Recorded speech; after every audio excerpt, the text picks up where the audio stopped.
Ignition sequence start. 6, 5, 4, 3, 2, 1, 0. Liftoff. We have a liftoff.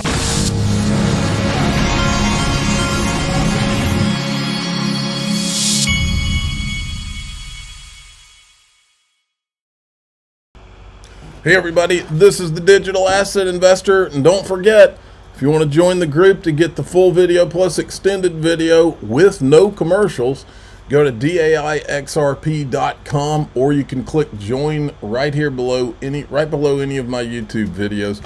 Today in the group, we're going to talk about M2 money supply and how that affects crypto, millionaires in XRP, and the XRP Richlist. Some interesting updated numbers. I'm going to go all through it. Now, don't forget that, and folks, look, if you can see the stage being set for what this market's going to become when we get regulations later this year, and you can just tell what's coming. And one huge mistake everybody makes is they get all excited and everybody's hoping for prices to go up and all that, but they don't prepare for when that day comes. This is the time to prepare, just like the developers and builders say that when the market's down, that's when they build, and they're building and focused on that. Well, anybody who is thinking about all this needs to be focused on positioning their crypto at a place where they not just can get out, but have the liquidity to get out.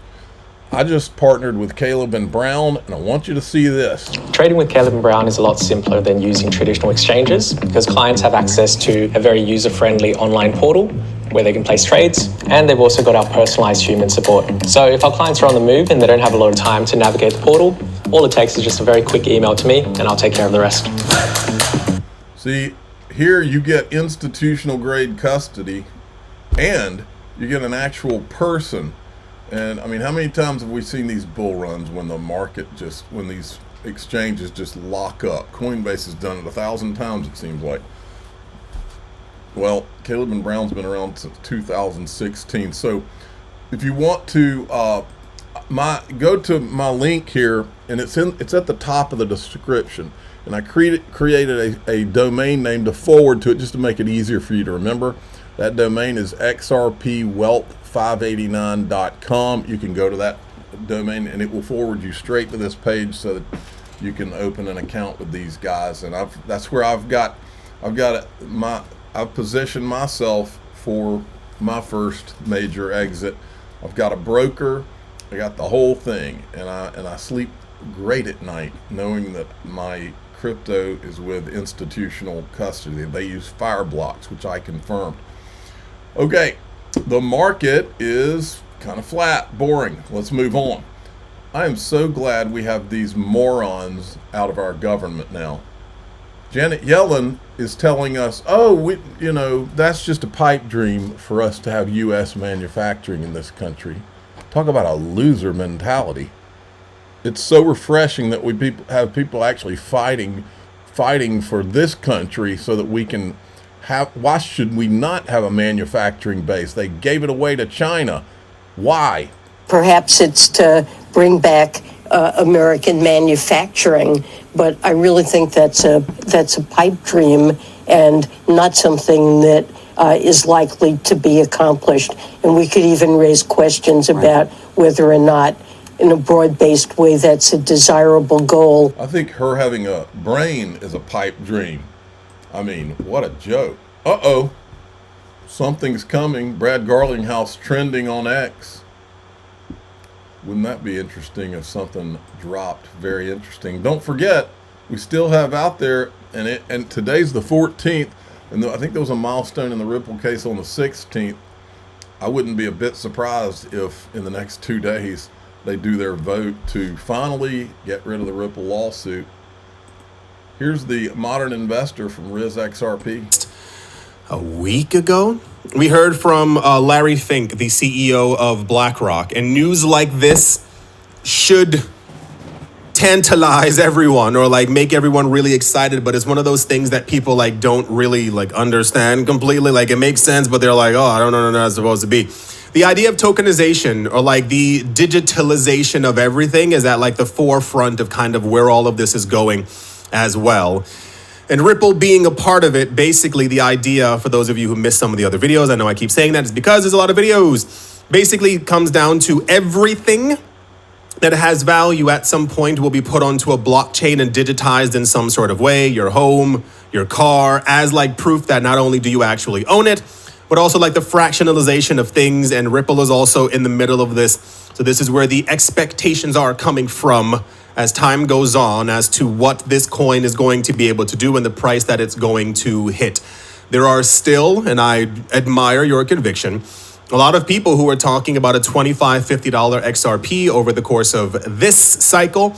There's a lot of long-term $100 XRP. If I can be completely honest with you, it's obvious that XRP is going to hit $100. It's just a matter of when. And I say that from the context of if Bitcoin was 1 cent and then $10 and $1,000 and $100,000, if we're talking about $1 million Bitcoin. I was just chatting with a friend who was like, yeah, Bitcoin's obviously at some point going to go to $25 million per coin. It's just about time and adoption. And we're at like the pivotal point right now where all the adoption is taking place. But very few people are actually paying attention. Yes, he's right. Very few people are paying attention. Casey Craddock from Ripple is paying attention.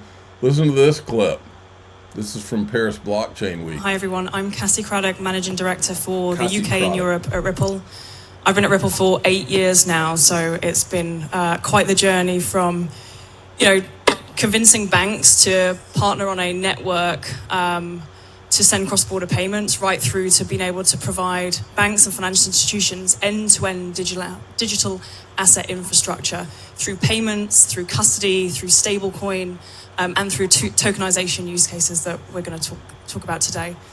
I think what's really been interesting from a Ripple perspective, I'm responsible for Europe, and I think what we've seen over the last year, 18 months, 2 years or so is MiCA has really given banks and financial institutions this level of certainty to be able to lean into the blockchain and digital asset space. And so we've seen some really great innovative use cases on the back of that. So, we partnered with SocGen Forge, one of the leading banks here in France, firstly around custody.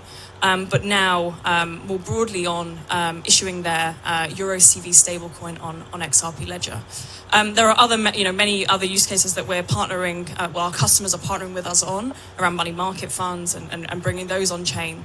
And we're actually seeing that trend continue to increase as we start to see more institutional interest in this space. On the Ripple side, we're solving kind of the trap liquidity issue with our cross-border payment product and enabling financial institutions to better service their customers by enabling them to have instant real-time payments through a kind of network of partners that enables to move cash from A to B. Now that could be physical cash, it could be stablecoins, it could be using XRP, and I think that's a really interesting, use case that we've seen mass adoption over the years from. And then just generally speaking, I think from our perspective, solving that cross-border payment problem was a first step. Doing that and building the infrastructure to be able to do that in a sophisticated way for banks and financial institutions just led us down the path of owning that kind of end-to-end digital asset infrastructure. And so the custody technology was really critical for us to acquire back in 2023 because we know that custody is the entry point. Before you do anything in digital asset, whether you're thinking about tokenization, whether you're thinking about payments or thinking about NFTs or whatever you're thinking about, you need to get your custody right and you need bank-grade custody. And so that critical piece of infrastructure is something that's now enabling us to partner with banks and financial institutions for them to tokenize, for them to create use cases that maybe we don't want to lean into, but to be able to use our technology to do that. I think it's really important, and Adila and I, we work, given that we're the largest developer on the XRP ledger, Ripple wants to solve institutional financial use cases, right? But we want to create ecosystems where developers are pushing the boundaries. And I think that's been really interesting to see how these developers or these financial institutions leverage our technology to be able to, I guess, drive the future of financial services forward. User experience, good user experience means that these, banks and financial institutions or consumers of these products, they need really good infrastructure to be able to power it. They need the right custodians, they need the right wallet, they need the right compliance tools to be able to really kind of power this is on a truly global scale. And I think, there are early signs and indications that, both of these are in place, but I think we have we do have quite the journey to go in order to be able to really truly create this on a global scale. So XRP Euro, that's going to be interesting. Goldman Sachs has raised their 2025 gold target to 3,700 with a maximum target of 4,500. Wow. Now, speaking of gold, Jim Rickards, this guy's sharp. I'm going to play you some of this. Portfolio, but a lot of the gold bugs go, well, here's what's going to happen. China's going to get all this gold, build their own infrastructure, the AIIB. They're going to make the yuan a gold-backed currency, and they're going to announce this as a big surprise and run the dollar off the road, and the price of gold is going to go up to $10,000 an ounce. Gold is going to go to $10,000 an ounce, but not for the reason I just described. Everything I just described is exactly what's not going to happen. What China's doing, China wants to be in the club. We're in a club, right? You're probably all members of clubs. China wants to be in the big club, which is the IMF, the United States. They want to be in that club. But the U.S. is holding a blackball. We're like, well, we might let you in our club, maybe we won't.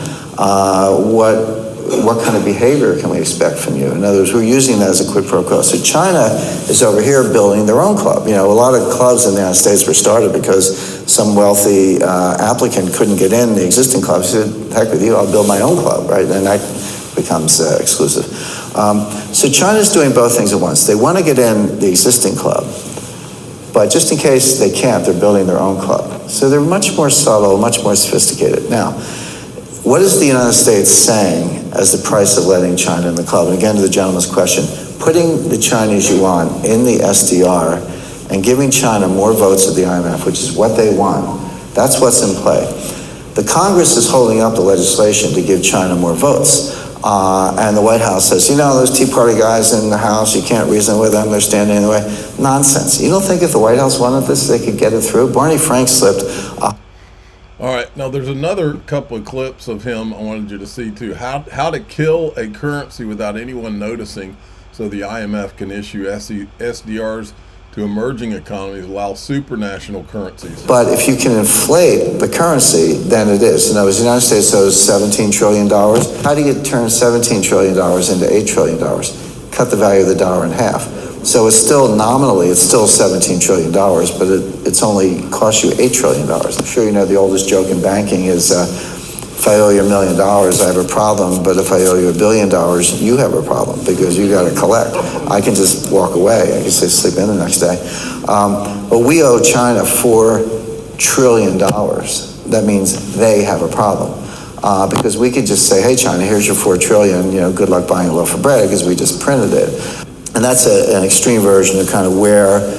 Okay, so you can kind of see how it's laid out. Now, this is the last clip from him I wanted you to see. So the Fed raises rates, that cools things down a little bit. All of a sudden, unemployment goes up, inflation cools off, there's excess capacity. They cut rates, that dials it up again. So you get this nice sine wave, up and down, very predictable, which is the normal business cycle that we've seen, 30 or more times since the end of World War II. But in fact, they're playing with a nuclear reactor. And a nuclear reactor has a complex dynamic system, a chain reaction of nuclear radioactive fuel with atoms splitting and discharging and splitting other atoms, releasing energy, etc. It's a complex dynamic system. You can dial a nuclear reactor up or down, but you better get it right, because if you don't get it right, you're going to have a meltdown. That's catastrophic, and it's not reversible. There's no such thing as a melt up. You melt it down, it's over. You've destroyed a city. And so my concern and my critique is that the Fed is sitting there with their hands on the control, dialing it up, dialing it down. They think they're playing with the thermostat. They're actually playing with a nuclear reactor. They don't realize it, and every now and then, the entire system melts down. And again, that is what we saw in 1998. It's what we saw in 1994, 1987, 2008. And we'll see it again sooner than later. As I say, if you have the wrong model, you're going to... Okay. And then finally, there's this. See, this is the wild card that I don't ever hear him talk about. Reset with stablecoins. Smokes, this guy's all over it all the time. How will the U.S. reset the financial system with stablecoins? Resetting global terms, outlining a new monetary world order by providing a credible alternative source of dollar-based investment. China is quietly encroaching on what has traditionally been an American monopoly, one of the supply of safe haven dollar-denominated assets. Strategy not only threatens the unique status of U.S. treasuries, but also grants Beijing an indirect avenue to influence global capital flows and weaken U.S. leverage. The U.S. stands at a critical juncture. To maintain its economic and geopolitical dominance, it must act decisively to reset the terms of the monetary order. One of the tailwinds, at least U.S., is the realization that stablecoins can fortify the U.S. dollar's position abroad, even as dollar's global reserve currency status slips. I mean, that's it. That's the plan, folks. Okay, let's go in the group. We're going to talk about Millionaires and XRP, and some interesting stats on that and the XRP Richlist, as well as the M2 money supply and what I think is coming. I'm the digital. Go to daixrp.com to go through the Patreon, or you can go and click the join button right below this YouTube video if you'd rather join through YouTube. I'm the digital asset investor. I'm not an investment advisor. This is for entertainment purposes only. Please subscribe, hit the like button, tell your friends and family. Let's go talk about Millionaires. Here we go.